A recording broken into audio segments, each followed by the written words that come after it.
Welcome to the In Love with PMDD podcast. I am your host, Rose, your PMDD Relationship Expert. I am dedicating my doctorate practice specifically for PMDD sufferers.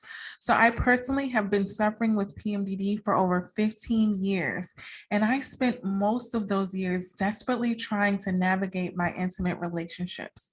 So I'm now married to an amazing PMDD partner thanks to my PMDD specific tools that I've learned over the years and I continue to use. So now I'm here to share them with all of you PMDD partners because you all deserve to have a supportive relationship that eases your stress during PMDD, not adds to it. So each week I will be providing women with PMDD and their partners with my signature PMDD Trauma Transformational Tools on how to effectively navigate an intimate relationship while having PMDD, so you can avoid the cycle of fighting with your partner or even breaking up with them every single month. And you can finally have the peaceful assurance that you can have a supportive relationship while having PMDD. Now, let's get into your weekly dose of PMDD relationship tools. So, today I'm going to talk to you about why it's so hard to deal with insecurities about your PMDD partner and what you can do about it. So, we've all been there where we haven't felt good about ourselves because we're in PMDD. So, this is most apparent for me when I'm about 10 days out from my cycle. I start to question everything that my PMDD partner says, everything that they do.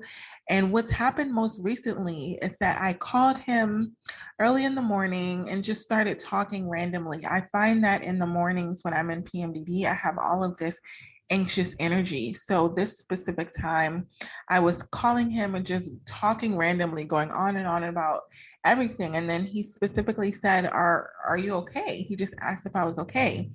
And immediately I was feeling like I was being triggered because he was asking me, was I okay? And I was like, yes, I'm okay. Like, don't I sound okay? And it's kind of like, I don't know about you, but I have moments when I'm in PMDD where I try to pretend unconsciously that I'm not in PMDD, that I'm fine. It's like a state of denial.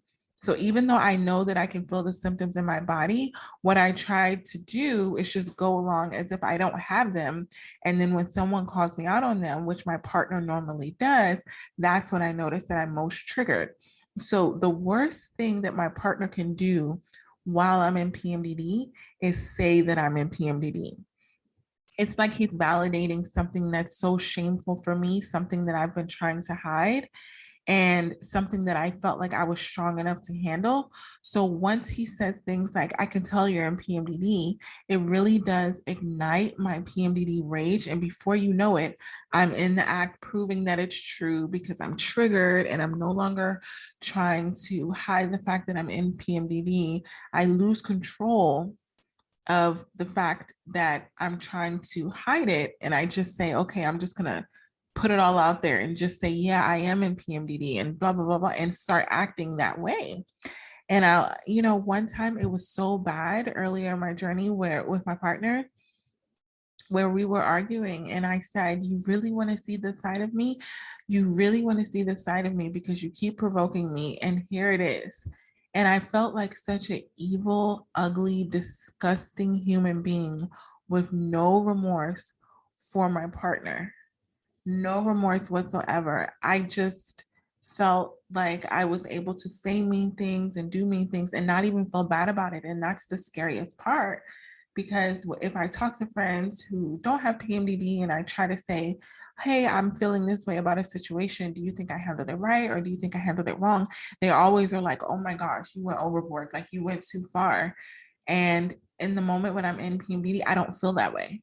I'm like, no, it's totally justified. And I start going over the scenario and kind of proving my fact and defending myself. Like, yeah, I should have reacted this way because of this, this, and this. And so granted, all of this probably started with the comment of him literally asking, are you okay?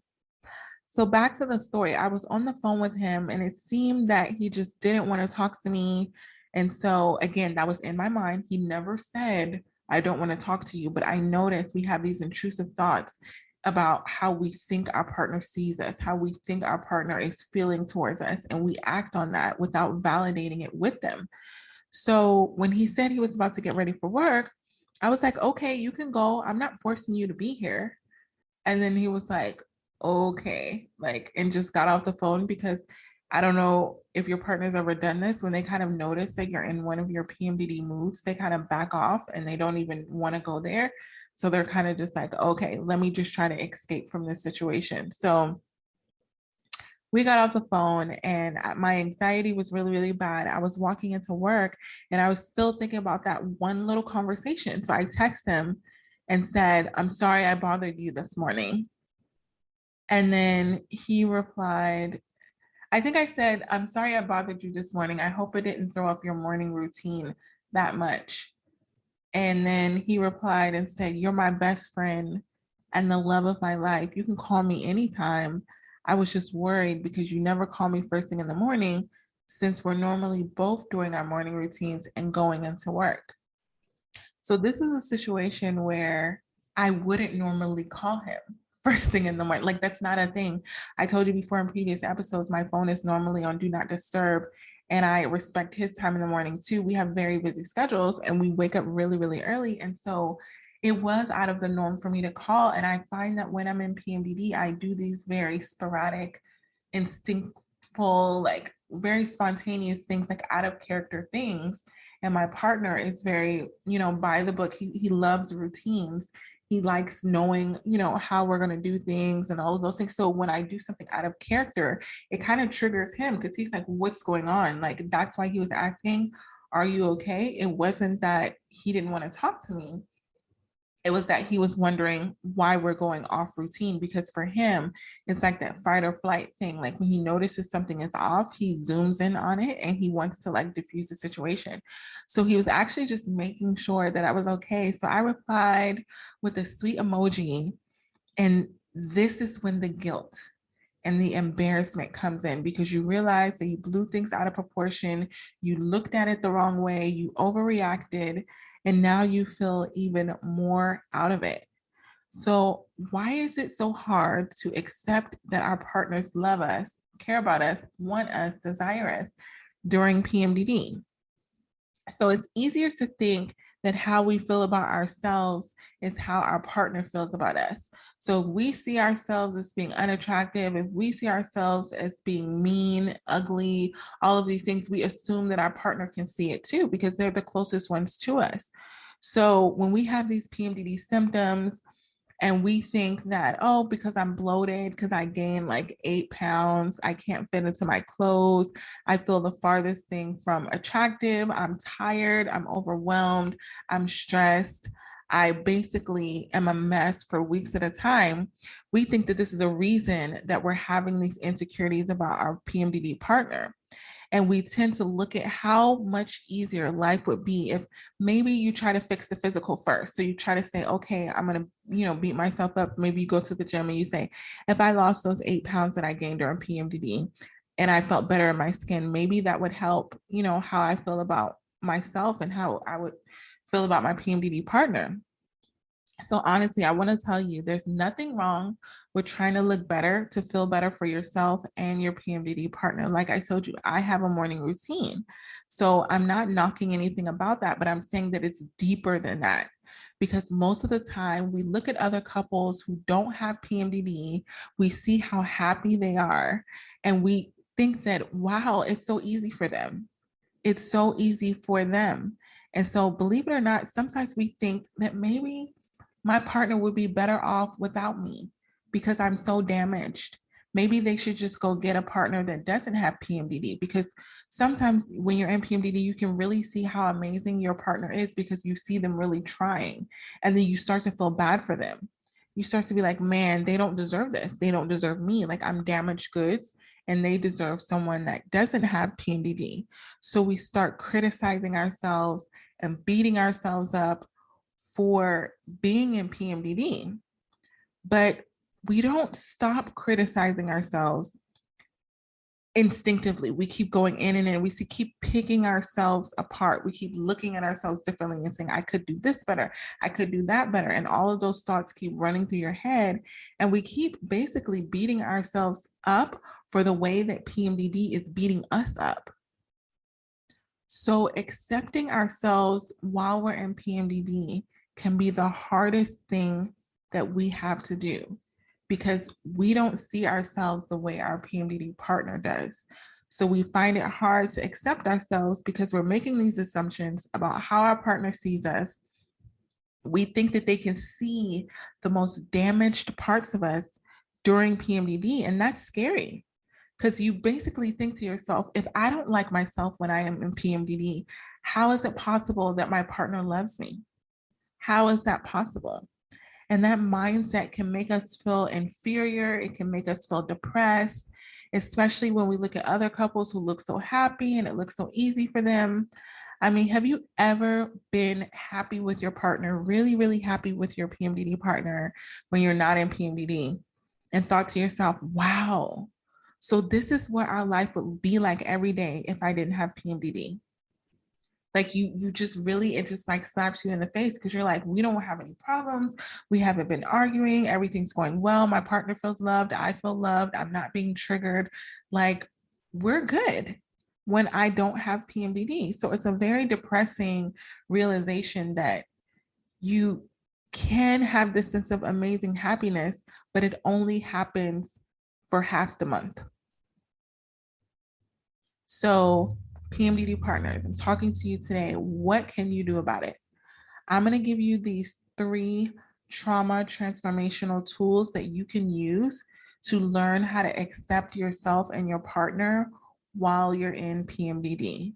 So the first thing is to see yourself as a work in progress.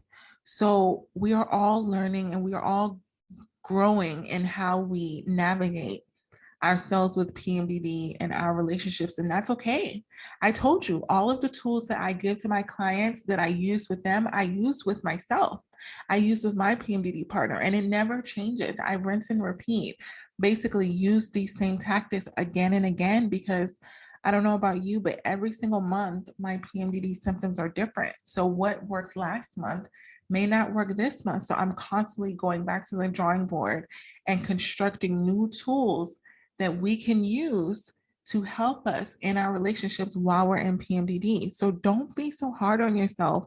If you make an insecure comment, if you come off as jealous or clingy, or you're looking into things too much, realize that you're a work in progress, and rather than demanding that you be the perfect partner during PMDD. And once you release that expectation, it's going to release that stress and anxiety and ease your worries about your PMDD relationship. So one thing that I do with my clients, and I'm going to give you this exercise so that you can use it, is you can edit your choice of words to kind of partner with what I just said. So you're changing your language. And this way it lets you feel like there's a possibility for change. It lets you feel like it's okay to have these bad moments, that those bad moments don't define me.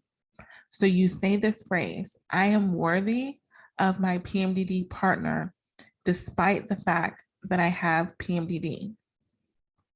I am worthy of my partner despite the fact that I have PMDD. Really let that sink in, and remember that your partner is there with you and they're doing their best, and they may not be perfect at it either because they don't know how to navigate it. But remember, it's a beautiful journey when you're both there and you realize that you're both trying. It's kind of like, well, your partner may not always get it right. You may not always get it right, but you're doing it together. And that's a beautiful thing, because I don't believe, I'm so passionate about this, I don't believe that we were meant to do this alone. Because there's so many moments in our life that are deep and dark and sad, and it can get really lonely when no one else understands what you're going through. And I believe that we all deserve this partner that's there with us when it's late at night and we're crying, that can rub our hair or scratch our back, or do something that's going to ease the stress, not add to it, ease the stress. That's the point of having a PMDD partner. And so the second thing is be compassionate with yourself. As humans with PMDD, We are all flawed. Humans, period, are flawed.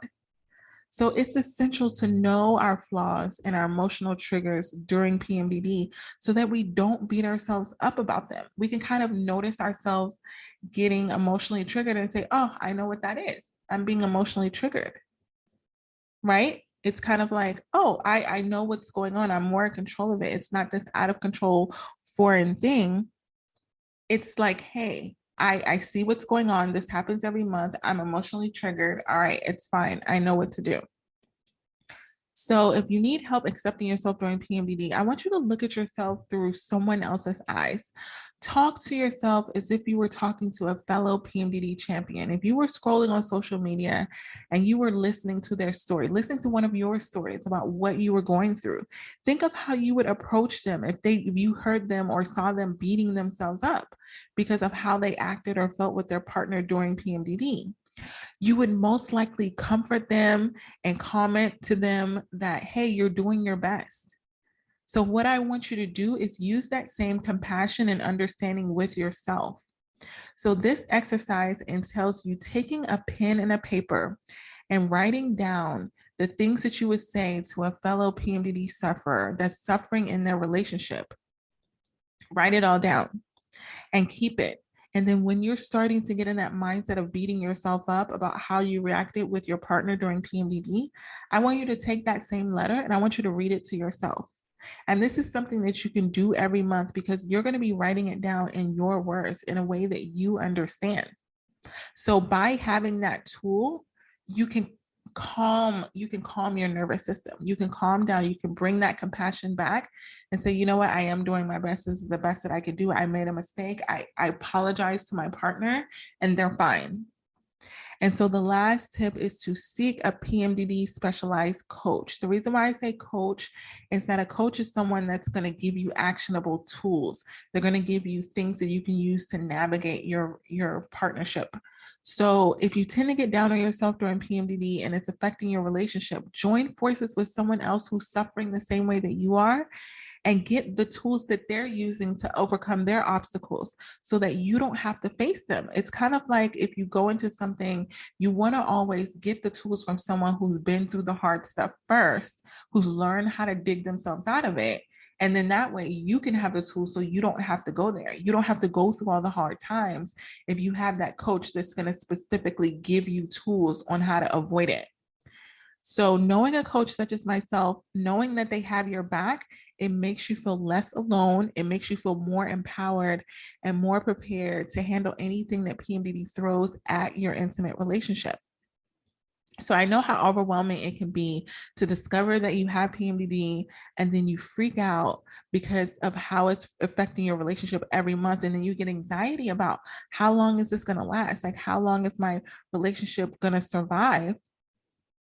While having these arguments, these bad arguments every single month, right?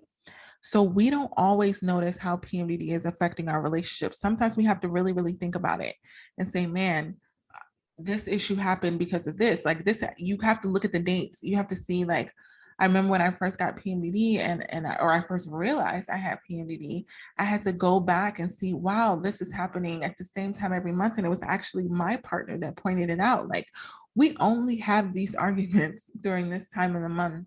And I would swear up and down, it was the whole month that we had issues all the time. We had fundamental issues, and it wasn't. It was just PMDD because it was literally cyclic every single time. It used to be the first 2 weeks of the month. Now it's the last 2 weeks. I don't know how that happened, but yeah. So let's go over the tools again. Make it a point to be compassionate with yourself. See yourself as a work in progress. And most importantly, remind yourself that PMDD is temporary. So remind that to your partner too, and let them know, reassure them that soon you'll be back to yourself without PMDD. And when you have these tools, you'll be glad that you can connect with your partner and you didn't suffer with them during that period of time. So the whole point of this is to cause the least amount of damage to your PMDD partnership while you're in PMDD, so that when you're in your good days, you're not spending those good days trying to repair your relationship. So I'm so excited. So as you all know, PMDD Awareness Month is next month in April, and I will be launching my signature self-paced 5-week course specifically for PMDD partners called the PMDD Partners Path. So this course will be for PMDD partners who want to know what PMDD is, right? So I dealt with so many clients where their partner is just so confused and they're sending them all this research and they just found out that they have PMDD. So they try to overload their partner with all of these things and like, look at this article, look at this thing, look at this thing. And this is what PMDD is. I'm going to break it down in a very simple way that's going to keep their attention so that they understand, your PMDD partner will understand what PMDD is and what you go through every single month. We're going to be talking about the attachment styles and how they affect your PMDD partnership, how you having different attachment styles when you're in PMDD and when you're not, how that can cause emotional triggers and arguments in your relationship and how to avoid it. We're going to be talking about trauma healing tools. So I'm going to be giving you tools to heal past trauma that is affecting your PMDD partnership. So many times things come up from the past and all of a sudden they're affecting the present. So we're going to work on healing that so that it doesn't come up during PMDD. Because I know for me, a big one for me was childhood trauma because I have a very traumatic childhood. I find that really common actually with a lot of the clients that I work with who have PMDD. They have really bad childhood trauma, and every single month my childhood trauma would come up and I would be going through that and I would take it out on my partner. And I didn't know why. I didn't connect the two, that as I healed my childhood trauma, it caused me to be less triggered.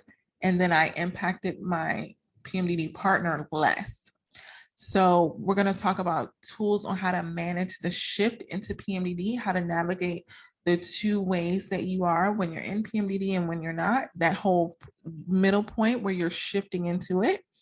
And then lastly, we're going to talk about how to successfully have consecutive months of PMDD without relationship trauma, utilizing my signature trauma transformational tools.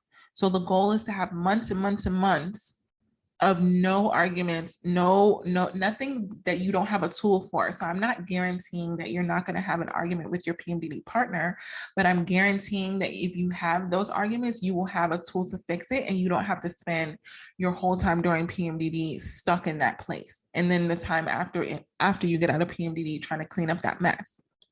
So if this is for you, I want you to join my wait list. The link is in my Instagram bio at In Love with PMDD. And this is going to be a way to get all the details on the release of my course, as well as bonuses that I will be including specifically for PMDD Awareness Month. So everybody that enrolls during the month of April will be getting a discount, and they will be getting exclusive bonuses that won't be available to people outside of PMDD Awareness Month, because I really want to make this available for you all to start using.